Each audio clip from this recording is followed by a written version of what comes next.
दोस्तों हम लोग बात करने वाले हैं रेलवे स्टॉक्स के ऊपर। रेलवे स्टॉक्स में जो भी न्यूज होंगी आगे क्या करना है, वीडियो को पूरा वॉच करना है। वीडियो सिर्फ एजुकेशन पर्पज से विभाग सेल की सलाह नहीं है, हम कोई सेबी रजिस्टर नहीं है।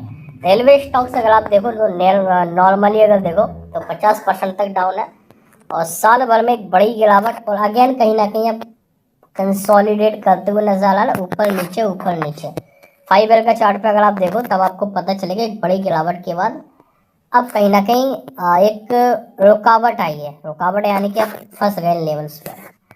अगर आप यहाँ पर देखो इस वाले सपोर्ट पे रेल विकास निगम कहीं ना कहीं फंसा हुआ है, ठीक है। अब मोमेंट क्यों नहीं आ रहा है, तो देखो भाई बजट तो सही आया, बट वही है कि जो रेलवे साइकिल है एक तरीके की काफ़ी चली हुई है पिछले 5 ईयर में, अभी स्लो डाउन हुई है, ठीक है। काम की कोई कमी नहीं है। यहाँ पर आप देखो, ये देखो एक एग्रीमेंट किया है टैक्समो रेल के साथ इंजीनियरिंग लिमिटेड, तो एक एग्रीमेंट किया है कंपनी ने, तो यहाँ पर एग्रीमेंट है। और 18 तारीख की अगर हम बात करें तो 18 तारीख को कंपनी को फिर एक और काम रिसीव हुआ था। यहाँ पर देखो तो लगभग 1200 करोड़ का, जहाँ पर रेल विकास निगम का 60% है, बकाया 40% है जीपीटी का, ठीक है। काम तो सर आ रहा है इस कंपनी के पास, और डिविडेंड को लेके लोगों के सवाल होते हैं, भाई डिविडेंड नहीं आए। तो देखो डिविडेंड कब दिए कंपनी ने, इसकी रिकॉर्ड डेट हम देख लें, थोड़ा रिकॉर्ड डेट पे निगाह डाल लें।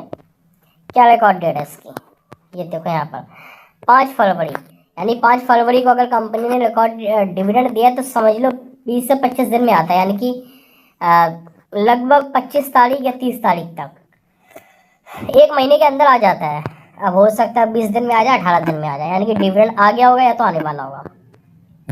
पता वैल्यू आप देखो, वैल्यू सस्ती नहीं है इन कंपनियों की, मतलब ऐसा नहीं कि अंडर वैल्यू है, और 5 ईयर में बहुत अच्छा रिटर्न बना कर दिया। बगैर गिरावट कंसोलिडेशन चल रहा है, बट हाँ कि ये कह सकते हैं कि हाँ भाई एक सपोर्ट लेवल पे अगर इस लेवल को तोड़ा तो हालत और ख़राब हो सकती है, क्योंकि ऑर्डर मिल रहा है बट कंपनी की सेल्स एंड प्रॉफिट ग्रोथ में नज़र नहीं आ रही है।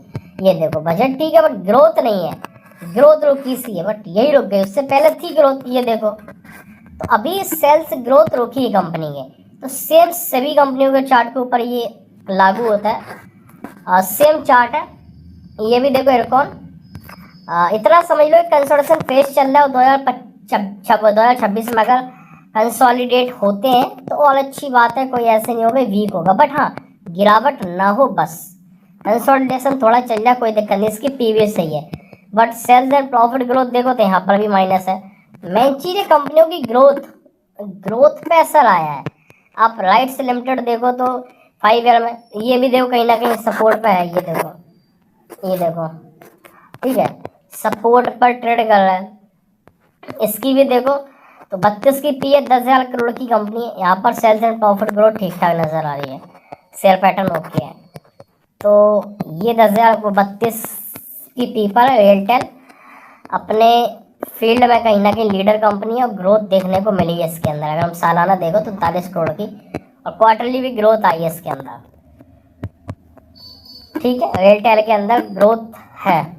आपका टिट्टागढ़ की बात करें तो ये भी देखो भाई कंसोलिडेट ही कर रहा है, ठीक है। ये देखो चौवन की पी है, और इसमें देखें अगर तो इसकी भी ग्रोथ आप देखो माइनस है। तो रेलवे स्टॉक में ऐसा लग रहा है जैसे काम नहीं मिल रहा हो, जबकि काम आ रहा है, बट वही है कि कंपनियां समय से पहले कंप्लीट ही नहीं कर पा रही हैं। राइट्स की 10,000 की पी, 10,000 करोड़ की कंपनी 25 की पी है। सेल्स एंड प्रॉफिट ग्रोथ यहाँ पर भी है। जब तक 20% प्लस की सेल्स एंड प्रॉफिट ग्रोथ न मिले वो स्टॉक मल्टीवेगर नहीं बन पाता है। तो रेलवे स्टॉक में रीजन सिर्फ यही है कि इनके सेल्स एंड प्रॉफिट में रुकावट आई है, एक बड़ी तेजी, रेलवे का बजट इंक्रीज, अगेन गिरावट, और अब कंसोलिडेट कर रहे हैं सभी शेयर्स। तो सेम चार्ट है, सेम पैटर्न है कोई भी रेलवे स्टॉक हो। तो 2026 में लग रहा है कि रेलवे स्टॉक को कंसोलिडेट करके ही पूरा वक्त निकाल देगा। तो रेलवे स्टॉक में अभी अगर कोई जाने की सोच रहा है तो थोड़ा हम भी वेट कर सकते हैं। जो गवर्नमेंट ध्यान दे रही प्रेजेंट टाइम है, जो EMS सेमीकंडक्टर डेटा सेंटर, खासकर आप देख लो डेटा सेंटर, तो इन कंपनियों पे आप, ठीक है। बकाया अभी रेलवे स्टॉक के पास अगर है, देखो किसी भी सेक्टर में, कोई भी सेक्टर हो, कोई भी कंपनी हो, कोई कंपनी है 2% स्मॉल कैप में, मिड कैप में 5%, लार्ज कैप में 10%। अब कोई सेक्टर है, कोई ग्रुप है, कोई ग्रुप है, कोई अच्छे से अच्छी कंपनी, तो हाईएस्ट 10% से ज़्यादा नहीं। कोई सेक्टर है जैसे रेलवे है तो 10% से ज़्यादा उस सेक्टर में मत डालो। डिफेंस है 10% से ज़्यादा मत डालो, ठीक है। और कोई ग्रुप है जैसे मान लो रिलायंस ग्रुप है तो 10% से ज़्यादा मत डालो। अडानी ग्रुप है, टाटा ग्रुप है, 10% से ज़्यादा मत डालो। कोई ज़्यादा कंपनी अच्छी पसंद आ रही है उसमें 10% से ज़्यादा मत डालो। अब इससे होगा क्या, आपका नॉर्मली 10 सेक्टर या 10 कंपनियों में आपका पैसा डिवाइड हो जाएगा। यानी कि रिस्क मैनेजमेंट और फंड एलोकेशन ये बहुत ज़रूरी है स्टॉक मार्केट में।